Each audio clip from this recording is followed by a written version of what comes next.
Part 1 में हमने देखा था कि स्टीव नेदर गया था, वहाँ पर उसने पिग जैसे जानवर देखे थे, वो बहुत ही खूंखार थे। अब समय आगे बीतता गया, वो बनाते रहे, नई जगहें देखते रहे, नई चीजें खोजते रहे। फिर एक दिन स्टीव को कुछ पुरानी खंडहर मिले।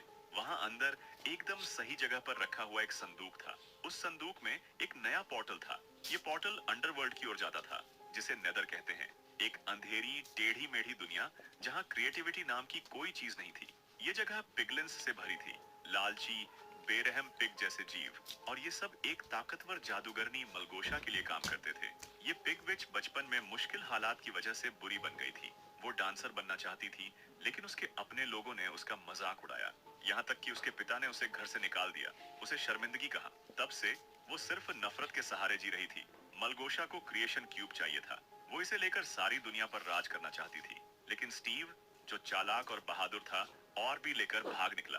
उसने वो और भी डेनिस को दिया और एक मिशन सौंपा। इसे अर्थ पर ले जाओ और ऐसी जगह छुपाओ जहां कोई न ढूंढ सके। डेनिस ने ये कर दिखाया। उसने दुनिया पार की और उस सबसे ताकतवर आर्टिफैक्ट को स्टीव के वाटर बेड के नीचे छुपा दिया। जब तक वो वहां है, मुख्य दुनिया सुरक्षित है।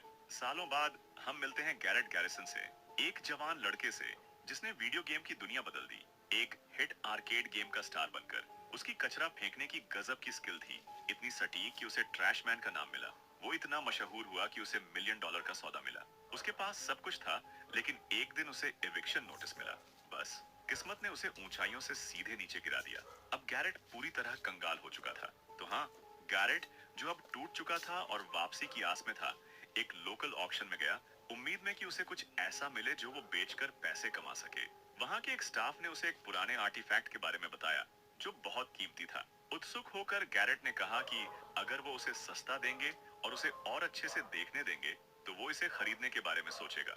नीलामी शुरू होती है और थोड़ी सी बोली की जंग के बाद गैरेट उस रहस्यमयी चीज को $900 में ले लेता है, ये वादा करके कि वो 6 महीने में पैसे चुकाएगा।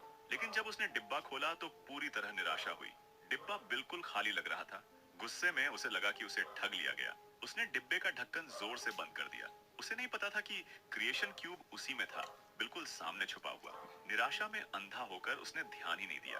पास में खड़ा कोई शख्स, जो उसकी शिकायत सुन रहा था कि वो पूरी तरह कंगाल है, ने कहा कि शायद अब उसे ऐसी संदिग्ध नीलामियों में खजाना ढूंढना बंद कर देना चाहिए।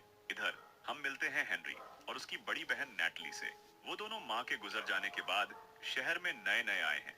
नैटली, जो अपनी जिंदगी को फिर से पटरी पर लाने की कोशिश कर रही थी, ने एक छोटी सी नौकरी शुरू की, जिससे किराया निकल सके। उनके नए घर पर डॉन नाम की एक दोस्ताना रियल एस्टेट एजेंट ने उनका स्वागत स्टाइल किया।